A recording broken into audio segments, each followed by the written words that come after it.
আবারও মাফ করে দেন স্যার, আমি আর জীবনেও স্যার এরকম ভুল করতাম না স্যার।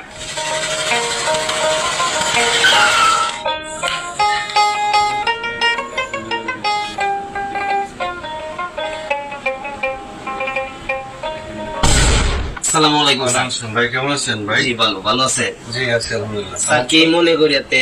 আমার তো হঠাৎ করে ব্যালেন্স শেষ হয়ে গেছে, মোবাইলে ব্যালেন্স শেষ হয়ে একটু মোবাইলটা দেন আপনার, ব্যালেন্স ঢোকাবো। বাহ, এটা তো আইফোন দেখা যাচ্ছে। জি স্যার, আইফোন। ও আচ্ছা আচ্ছা, কবে কিনছেন? কিনছি স্যার, বছর হইতে আছে। ও আচ্ছা ঠিক আছে, কত টাকাতে কিনছেন? 1,90,000। 1,90,000 টাকাতে মোবাইল কিনছেন? জি স্যার। তো বিশাল কিছু। আপনার দোকান দেখা যাচ্ছে ভাঙ্গাচোরার মতো, কিন্তু 1,90,000 টাকাতে মোবাইল কিনছেন। আপনার দোকানটা ডেকোরেশন করতে পারতেন, বিভিন্ন মাল উঠাইতে পারতেন, তো ভালো লাভজনক হইতো। স্যার সত্যি কথা বলতে স্যার, এটা 1,90,000 টাকা দিয়ে কিনছি। এটা second hand sir, second hand কিনছিলাম। ও আচ্ছা, সেকেন্ড হ্যান্ড মোবাইল কিনছেন? জি স্যার।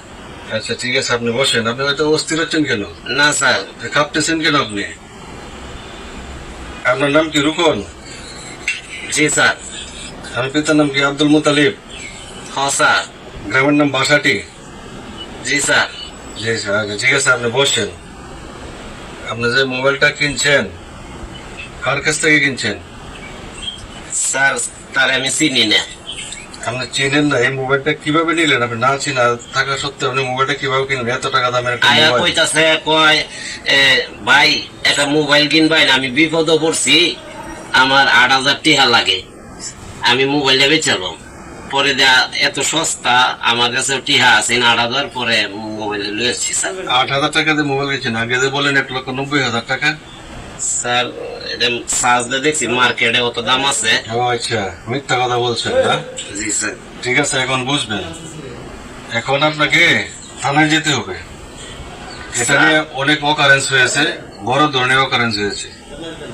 আমার উদ্দেশ্য ছিল আপনার বিকাশে টাকা নেওয়ার জন্য না, ব্যালেন্সের জন্য। আমি আসছি শুধু এই মোবাইলটার জন্য।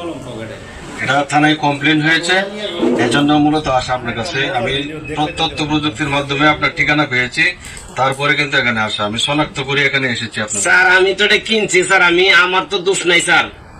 দোষ নাই, এটা আপনি বললেও হবে না। আপনি যে অপরাধ করছেন, আপনার বড় ধরনের শাস্তি হবে। আপনাকে থানায় যেতে হবে, আসেন। স্যার এরকম বলার কথা না স্যার।